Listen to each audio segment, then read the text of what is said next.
Hello students, welcome to my channel literature ज्ञान। आज का हमारा मुख्य विषय है कबीर का रहस्यवाद, जिसका प्रश्न है रहस्यवादी कवियों में कबीर का आसन सबसे ऊंचा है। शुद्ध रहस्यवाद केवल उन्हीं का है। डॉक्टर श्याम सुंदर दास के इस मत के प्रकाश में कबीर के रहस्यवाद की विशेषताओं पर प्रकाश डालिए। मानव मन अनादि काल से ही सृष्टि के रहस्यों के प्रति विस्मय और कौतुक भरी दृष्टि रखता आया है। सृष्टि के आरंभ से ही मनुष्य का मन उस अज्ञात शक्ति की खोज करता रहा है जो उस अखिल ब्रह्मांड की निर्माता और संचालक है। सूर्य और चंद्रमा के उदय और अस्त में, नदी की कलकल में, पक्षियों की मधुर चहचहाहट में मानव को किसी अलौकिक सत्ता का आभास होता रहा है। भारतीय चिंतकों ने इस संबंध में अपने अपने ढंग से विचार प्रस्तुत किए हैं और इसी प्रकार के प्रश्नों को जब कवियों ने काव्य का विषय बनाया तो यह विचारधारा रहस्यवाद कहलाई। जहाँ तक रहस्यवाद के स्वरूप का प्रश्न है, इस संबंध में यह कहा जा सकता है कि आत्मा और परमात्मा संबंधी विचारधारा को रहस्यवाद कहा जा सकता है। आचार्य शुक्ल ने अपनी परिभाषा इन शब्दों में दी है। ज्ञान के क्षेत्र में जो अद्वैतवाद है, भावना के क्षेत्र में वही रहस्यवाद है। यहाँ पर भावना से भाव काव्य का है और ज्ञान से चिंतन का। जहाँ तक कबीर की रहस्य भावना का प्रश्न है, वह अन्य कवियों की रहस्य भावना से कुछ अधिक ही रहस्यमयी है। कबीर का ब्रह्म, ईश्वर,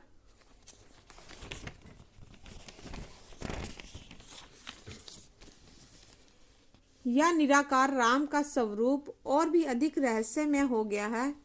उनके रहस्यवाद के विषय में डॉक्टर श्याम सुंदर दास ने यदि यह कहा है, रहस्यवादी कवियों में कबीर का आसन सबसे ऊंचा है।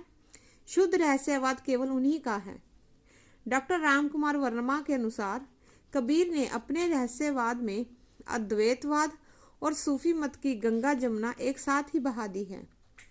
कबीर की रहस्य भावना पर अद्वैतवाद का पर्याप्त प्रभाव है, जिसके अनुसार आत्मा परमात्मा से अभिन्न समझी जाती है।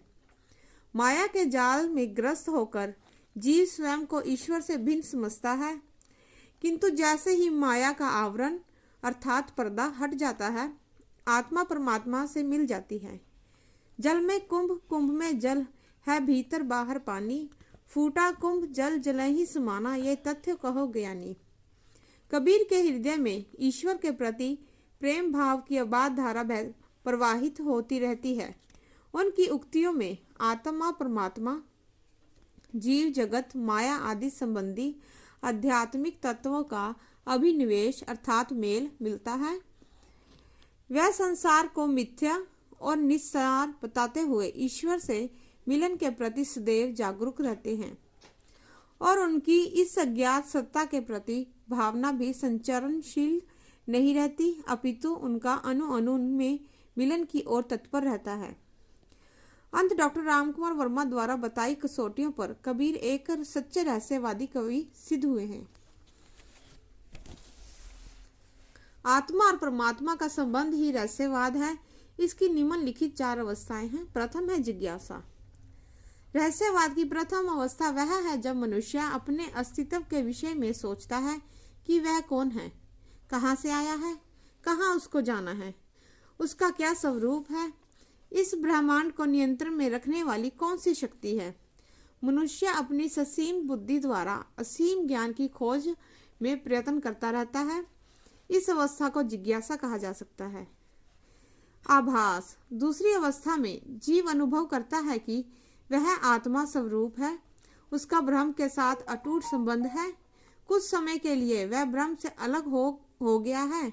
इस अवस्था में यह सृष्टि के कण कण में उस अज्ञात सत्ता का आभास करता है और अपने अंदर भी उसी ब्रह्म को आभास करता रहता है। विरह। रहस्यवाद की तीसरी अवस्था विरह की अवस्था है, जिसमें आत्मा परमात्मा से मिलने के लिए व्याकुल हो उठती है। इस अवस्था में प्रियतम की प्रतीक्षा, स्वप्न में उसके दर्शन और वेदना से उत्पन्न क्रंदन अर्थात दुख सुनाई देता है। मिलन। विरह अवस्था के बाद रहस्यवाद की अंतिम सीढ़ी मिलन की अवस्था है, जिसमें अनेक कष्ट सहने के बाद आत्मा परमात्मा में विलीन हो जाती है। दोनों में कोई अंतर नहीं रहता। यह आनंद की चरम सीमा है। जिस प्रकार लहर जल में मिल जाती है, उसी प्रकार आत्मा की ज्योति ब्रह्म की ज्योति में मिल जाती है। धन्यवाद।